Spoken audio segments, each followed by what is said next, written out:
오늘은 셋째 주일입니다. 전통적으로는 기쁨의 주일입니다. 예수님이 오심은 세상에 기쁨을 주시는 사건들입니다. 구약의 절망을 깨고 400년의 침묵을 뚫고 하늘의 기쁨이 이 땅에 내려온 날입니다. 이 기쁨은 환경이나 감정에서 오는 기쁨이 아니라 하나님의 구원이 가까이 왔다는 기쁨입니다. 오늘 이 시간 이 기쁨이 성도들의 가정과 마음 가운데 풍성하게 임하기를 축복합니다. 아멘. 오늘 첫 번째 보면 성령이 임하면 기쁨이 임한다고 말씀하고 있습니다. 39절에서 45절에 보니까 기쁨은 순종의 길에서 시작되는 것입니다. 우리가 순종할 때 기쁨이 일어난다는 것입니다. 마리아는 천사의 말을 듣자마자 즉시 엘리사벳을 찾아갔습니다. 즉시 순종하였다는 것이죠. 마리아에게는 순종이란 그런 아름다움이 있었던 것입니다. 다른 무엇보다도 하나님의 말씀을 듣고 천사들의 이야기를 듣고는 엘리사벳을 찾아가야 되겠구나, 그런 마음이 생겼습니다. 그래서 엘리사벳을 찾아갔습니다. 갈릴리 나사렛에는 유대까지 가려면 약 150km를 가야 했습니다.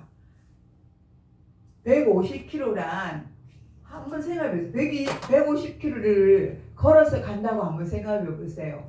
여자 혼자서, 그것도 아이를 배웠잖아요. 이제 아기를 배운 마리아잖아요. 그 마리아가 혼자서 그 길을 걸어가야 된다고 생각하면 너무너무 두렵고 무섭습니다.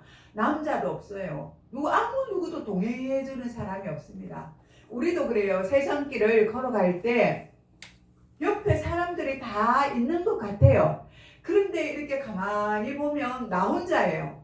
나 혼자 얼마나 외롭습니까? 그죠? 가만히 사람이 있는 것 같고, 부모 형제가 있는 것 같고, 친구가 있는 것 같고, 내 이웃이 있는 것 같은데 밤에 홀로이 내가 가만히 있는다고 생각해 보세요. 그 이상 더 외로운 것이 없습니다. 더 이상 두려운 것이 없습니다. 그렇습니다. 여자 혼자 가기에는 아주 먼 길이고 위험한 길이었습니다. 그러나 마리아는 말씀을 믿었기 때문에 움직이기 시작했던 것입니다. 순종은 행동으로 나가야 되는 거잖아요. 내가 말씀을 듣고 순종하기로 다짐했으면 그 다음에 뭐예요? 액션이. 행동으로 취해야 되잖아요. 내가 걸어가야 되잖아요. 발걸음을 그대로 내가 말씀을 들었는데 가만히 있으면 하나님 기뻐하시겠습니까? 아니잖아요. 내가 듣고 행동을 해야 돼요. 그 먼 길이라고 150km를 걸어가야 되는 그 길이지만 하나님의 말씀에 의지해서 내가 그 길을 가야 된다는 거예요. 아무도 따라올 사람 없어요. 그 길에는. 내가 무슨 길을 하나님이 가라 정하여 주셨으면 그 길을 나 혼자서 걸어가야 되는 거예요. 우리는 생각할 때, 야 친구야, 나 외롭고 무서워, 같이 가죠, 이렇게 말하고 싶은 마음도 있어요. 엄마, 나랑 같이 가죠, 말하고 싶을 때도 있어요. 아버지, 나와 동행해 주세요. 또 형제들에게, 누나, 또 동생에게 그렇게 우리가 부탁할 때도 있다는 거예요. 그런 마음이 들 때도 있어요. 그건 세상적인 마음이고, 하나님은 우리가 홀로 있을 때 하나님이 우리와 함께 하신다거든요. 마리아도 이 외로운 길을 이제 주님과 동행하면서 걸어가는 거예요. 아무 누구도 같이 가지 않았고 본인 혼자 스스로가 엘리사벳에게로 걸어가는 것입니다. 그렇습니다. 이럴 때 마리아에게 어떤 마음이 들었냐면 기쁨의 순종의 마음이 들었습니다. 그래서 그의 발걸음은 무겁지가 않았습니다. 하나님 말씀대로 갔기 때문에 그 길이 두렵거나 무섭지가 않았다는 것이죠. 그런데 누가 동행해 갔습니까? 하나님. 그러니까 성령님이 마리아와 성령으로 충만하게 해주시고 그 길을 걸어갔다는 것입니다. 이럴 때 성령님은 마리아의 마음에 또 먼 길을 걸어가야 하는 우리 마음에 성령님의 그 임재하심으로 그 공간을 다 채워주신다는 거예요. 함께 해주신다는 것입니다. 마리아가 문안할 때에 엘리사벳의 태에 있는 아기가 뛰어놀았습니다. 그 아기가 누구입니까? 요한이지 않습니까? 요한이, 그죠? 요한이 뱃속에 있으면서 엘리사벳의 뱃속에 있어요. 엘리사벳도 나이가 들어서 아이를 가졌지 않습니까?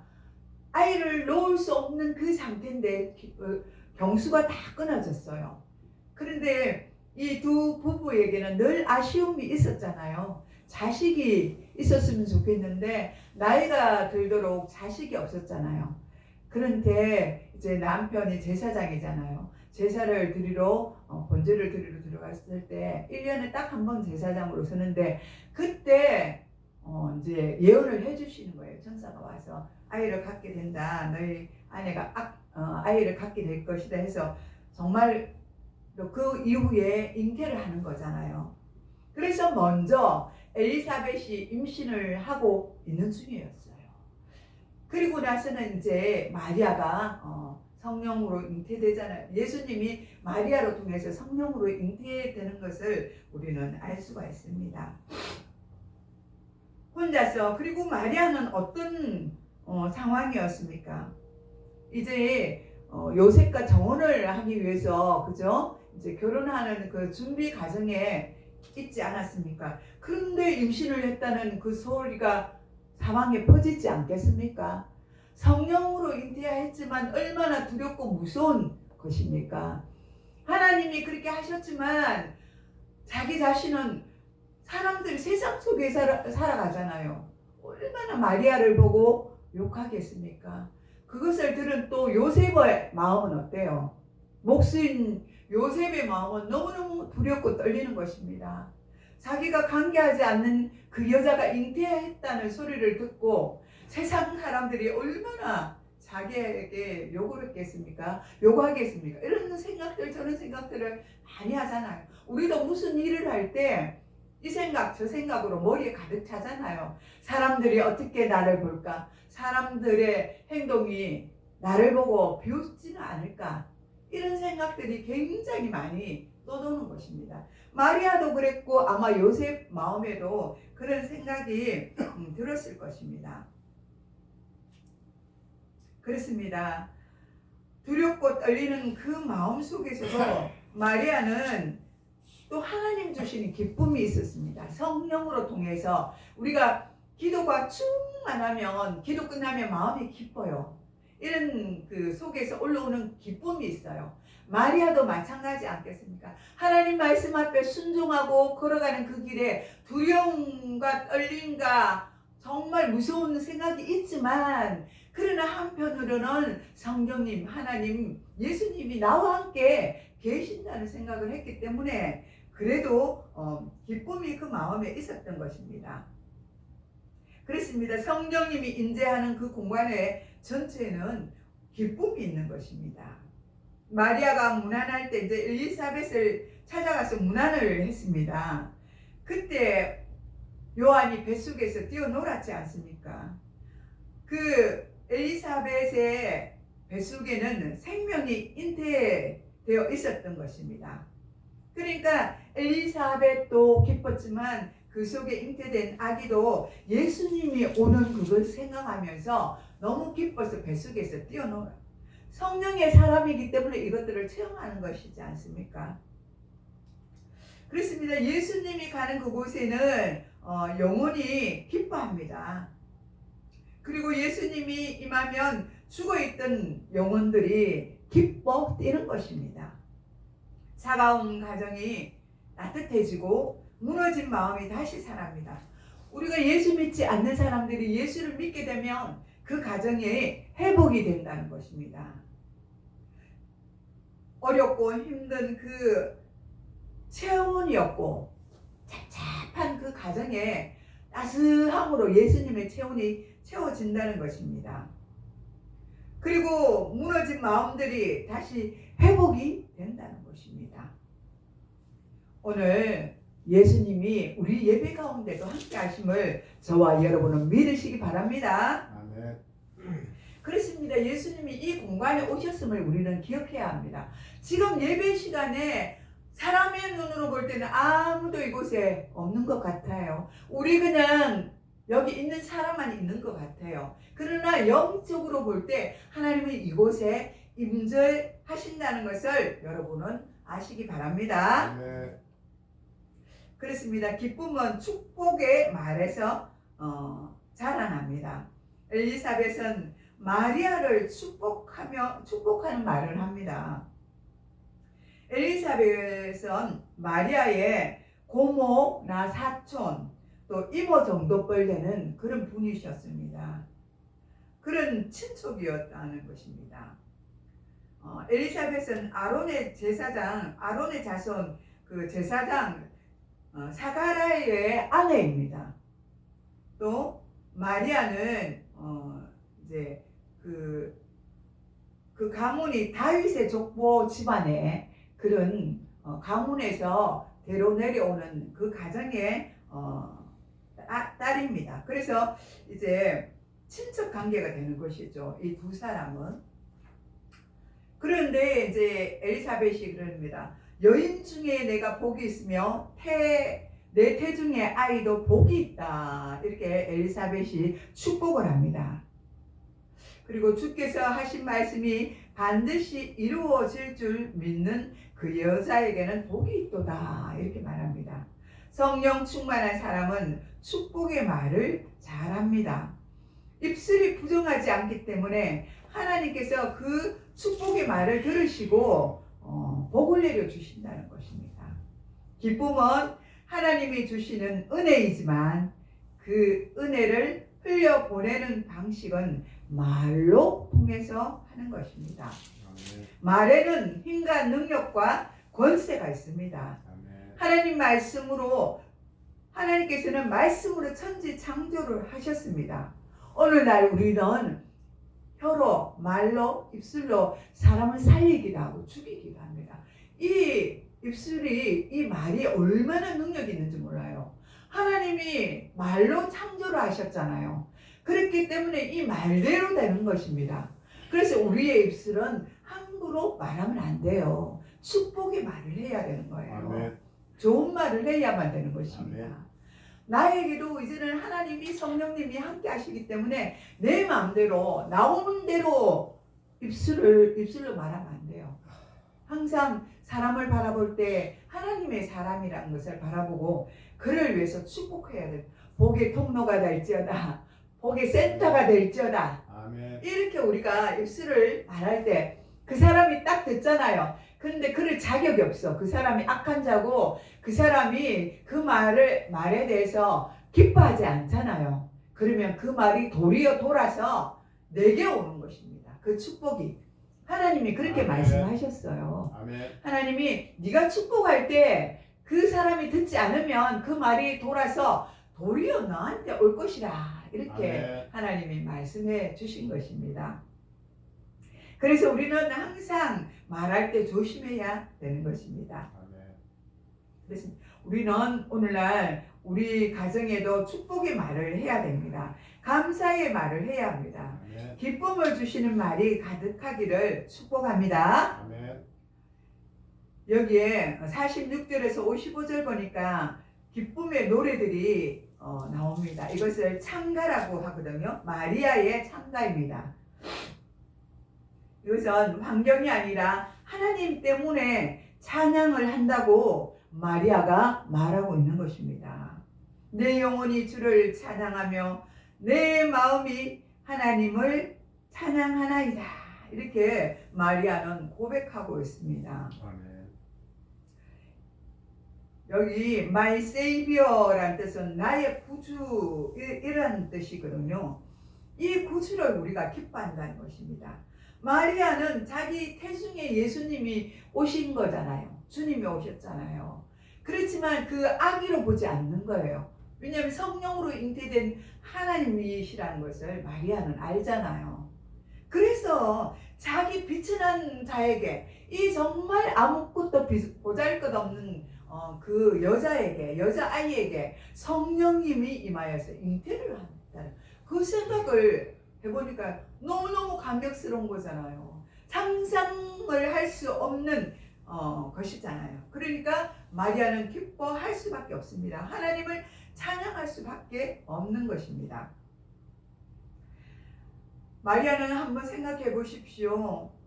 결혼 전 임신을 해서 사람들한테 오해를 받지 않습니까? 그죠? 그리고 요셉의 반응도 생각해. 남편들 그 요셉이 나를 어떻게 생각할까? 정말 요셉의 마음도 헤아려야 되지 않습니까? 그리고 경제적으로도 어려워지잖아요. 이제는 모든 아무것도 할 수 없으니까 경제적으로 어려워집니다. 그렇게 되면 이 산모가 어떻게 돼요? 불안합니다. 미래가 깜깜합니다. 우리에게도 그래요. 암울한 미래를 생각해보면 내 미래가 어떻게 되는지에 대해서 우리가 한번 생각해볼 때 깜깜합니다. 아무것도 보이지 않습니다. 그러나 하나님은 그 속에 우리와 함께 하시는 거예요. 믿음의 눈으로 가져야 돼요. 믿음의 눈으로 볼 때 우리는 두려워지지 않는 거예요. 믿음의 눈이 사라지면 우리는 두려워지는 것입니다. 왜냐하면 세상 사람과 똑같아지거든요. 세상의 환경에 똑같이 우리가 놓여 있거든요. 그런데 믿음으로 주님을 바라보고 하나님을 바라보면 이 두려움이 다 사라지는 것입니다. 아멘. 그래요. 마리아는 현실을 보지 않았습니다. 오직 주님을 바라보고 믿었습니다. 자기에게 일어난 일들을 마리아는 믿었다는 것입니다. 내게 일어나는 일들, 하나님이 각자에게 일어난 일들이 있어요. 그것을 통하여서 하나님은 우리가 믿음이 자라나길 원하시는 것입니다. 그래서 마리아는 하나님이 일하심을 바라보며 기쁨의 노래를 합니다. 기쁨은 환경이 풀려서 오는 것이 아니라 나의 마음에서, 우리의 마음에서 나오는 것입니다. 그래서 우리의 믿음, 마리아가 하나님을 향하여서 그 시선이 바뀌어서 하나님만 바라본 것처럼 우리도 우리의 마음이, 우리의 생각이 오직 믿음으로 하나님만 바라보아야 될 줄 믿습니다. 아멘. 그렇습니다. 그렇게 할 때 마리아를 통해 가장 약한 자잖아요. 선한 어린 나이 계집이잖아요. 그를 들어서 예수님을 잉태하는 그런 어머니로, 그죠? 세우시잖아요. 이런 것을 볼 때 우리는 낮아지기 싫어할 때가 참 많이 있습니다. 우리의 마음이, 우리의 생각이 나는 높아지겠다는 그 생각을 할 때가 많이 있습니다. 어떻습니까? 우리 속에 교만이 들어있지 않습니까? 저에게도 마찬가지예요. 낮아지겠다 늘 그렇게 생각하며 믿음으로 살아오려고 애를 쓰지만 어느 순간에 보면 나 자신도 모르게 높아져 있다는 거예요. 여러분도 마찬가지예요. 나는 내가 뭘 높아져 있어, 이렇게 생각할 때가 참 많이 있어요. 나는 이만하면 되지, 나는 이렇게 낮아져가 있는데, 나는 아무것도 없는데, 이런 생각을 할 때도 우리 속에 우리도 알 수 없는 교만이 들어와 있다는 거예요. 그럴 때마다 한 번씩 되짚어봐요. 주님, 혹시나 내가 알지도 못하는 교만이 내 속에 들어와 있는 건 아닙니까? 주님이 싫어하는 그 교만이 내 속에 들어와서 내가 행동하고 있지는 않나요? 남들이 볼 때 내가 교만하지는 않나요? 하나님이 보실 때 내가 교만하지는 않나요? 이렇게 점검을 하는 그런 저와 여러분이 되시기를 바랍니다. 아멘. 하나님께서는 마리아의 비천한 여자를 돌보셨습니다. 마리아는 상상할 수 없는 일이 자신에게 일어났다고 생각합니다. 그래서 그는 소리 높여 노래를 했습니다. 권세 있는 자를 그 위에서 내리치시고 비천한 자를 높이셨으며 줄인 자를 좋은 것으로 배불리셨다고 마리아는 고백을 합니다. 예수님이 이 땅에 오시면 낮은 자를 높이시는 하나님의 은혜가 시작되었다는 것을 선포하러 오셨습니다. 오늘 마음이 낮아진 분들이 계십니까? 눈물 흘리는 분들이 계십니까? 여러분 속에 예수님이 찾아오실 것입니다. 아멘. 나는 아무것도 아니다 라고 느끼는 분들이 계십니까? 아멘. 예수님이 임하신 것입니다. 아멘. 하나님의 은혜가 여러분들을 들어 올릴 것입니다. 아멘. 기대하시기 바랍니다. 아멘. 지금은 눈에는 당장에 보이지는 않아요. 그러나 때가 되면 하나님께서 높여주신다는 것입니다. 기쁨은 약속의 성취에서 나옵니다. 마리아는 하나님이 아브라함과 그 자손에게 하신 언약을 기억하셨다고 노래합니다. 기쁨은 약속의 성취에서 나옵니다.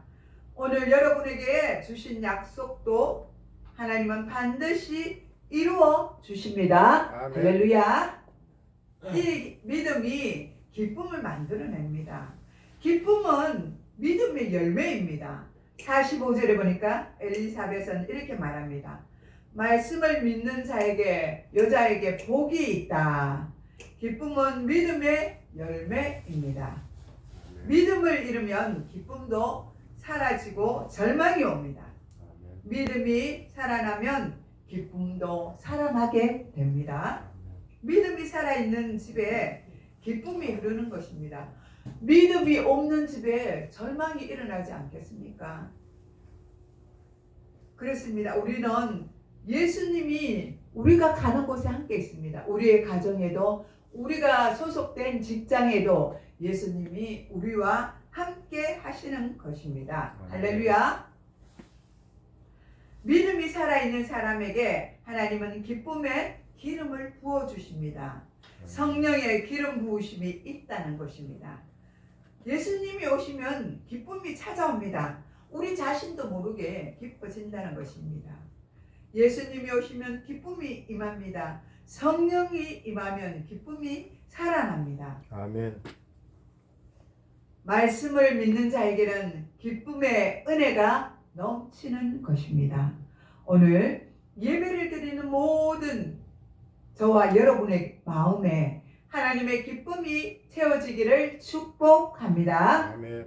주님 오심을 기다리는 이 절기에 마리아처럼 믿고 엘리사벳처럼 축복을 받으며 기쁨으로 주님을 맞이하는 저와 여러분이 되시기를 소망합니다. 아멘. 기도하겠습니다. 하나님 아버지 감사드립니다. 오늘 주님의 오심 앞에 기쁨을 잃지 않도록 하여 주시옵소서. 우리는 마리아처럼 하나님의 말씀을 믿고 순종하는 자들이 되게 하여 주시옵소서. 엘리사벳처럼 성령의 기쁨을 흘려 보내는 사람이 되게 하여 주시옵소서. 재림절 주일에 우리를 기쁨의 사람으로 다시 세워 주시옵기를 원합니다. 감사를 드렸고 예수님의 이름으로 기도드리옵나이다. 아멘. 아멘.